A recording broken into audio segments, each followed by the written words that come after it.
la réalité. Merci. La parole est à Monsieur Paul Molac. Monsieur le Premier ministre, ma question concerne l'accord économique et commercial entre l'Union européenne et le Canada et j'y associe ma collègue Danielle Auroi, présidente de la Commission des affaires européennes de notre Assemblée. L'hypothèse a priori retenue à ce jour par la Commission européenne est celle d'un accord non ratifié par les parlements nationaux. Cet accord commercial fait pourtant peser de nombreuses craintes sur les services publics, la santé, l'environnement et le secteur agricole. Pour l'agriculture, l'accord sur la question des quotas d'importation de la viande bovine est une véritable menace de déstabilisation des filières d'élevage européennes. De même, sur les OGM, ce projet suscite de grosses réserves, sachant que le Canada était le premier pays à les cultiver à grande échelle. Au-delà de ces questions déjà fort préoccupantes, l'accord avec le Canada inquiète d'autant plus qu'il pourrait laisser présager de dispositions d'un éventuel accord avec les États-Unis dans le cadre du TAFTA. Le point crucial de ce texte est bien l'inclusion d'un mécanisme de règlement des différends avec la mise en place de tribunaux d'arbitrage privés auxquels les entreprises, canadiennes ou américaines ayant une filiale au Canada, pourraient recourir pour contester les lois ou décisions publiques qui pénaliseraient leurs profits. Cela portera atteinte aux droits des États, dont la France, de réglementer dans l'intérêt général. De telles clauses dans d'autres accords ont par exemple ouvert la voie à la contestation d'une augmentation du salaire minimum en Égypte, de la sortie du nucléaire en Allemagne, ou de messages sanitaires sur les paquets de cigarettes en Australie. Cela pourrait être le cas en France, par exemple, pour l'interdiction de l'extraction des gaz de schiste. Cette clause d'arbitrage a soulevé de telles réserves dans le cadre du TAFTA que la Commission européenne a suspendu les négociations sur ce point pour le moment. Quelle est alors la légitimité de prévoir de telles dispositions dans l'accord avec le Canada ? Et si l'Union européenne accepte ce précédent, pourra-t-elle défendre autre chose au cours des négociations avec les États-Unis ? Je demande donc, Monsieur le Premier ministre, si le gouvernement compte s'opposer à ce type de mécanisme d'arbitrage entre les États et les investisseurs, et si le Parlement, les parlements nationaux, dont le nôtre, sera ou non associé à la décision.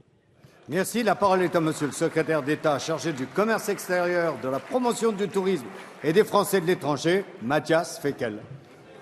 Merci, Monsieur le Président.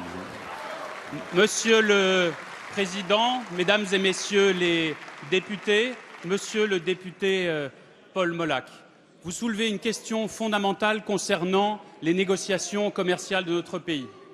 Le 26 septembre dernier, le sommet UE-Canada a conclu à la fin des négociations bilatérales. Après 5 années de longues et difficiles négociations.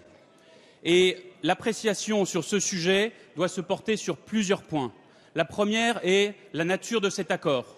Je vous confirme qu'il s'agit d'un accord mixte, ce qui signifie qu'il sera soumis à la discussion par les gouvernements et le Parlement européen, puis à une ratification des parlements nationaux dans les États de l'Union.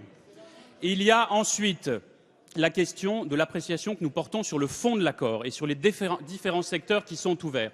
Et sur ce sujet-là, l'analyse est qu'il s'agit d'un bon accord, puisque, pour la première fois, le Canada accepte d'ouvrir ses marchés publics au niveau national, au niveau provincial, au niveau local, de manière inédite à ce stade.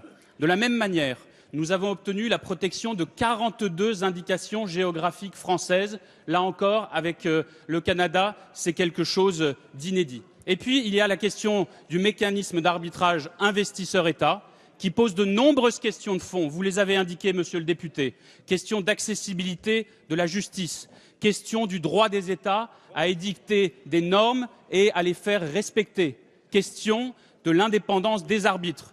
Ces sujets sont clairement sur la table aujourd'hui. J'aurai l'occasion d'échanger avec la représentation nationale à ce sujet, d'y associer la société civile dans un comité stratégique auquel j'ai désormais décidé d'associer la société civile et des associations comme Attac. Et vous aurez le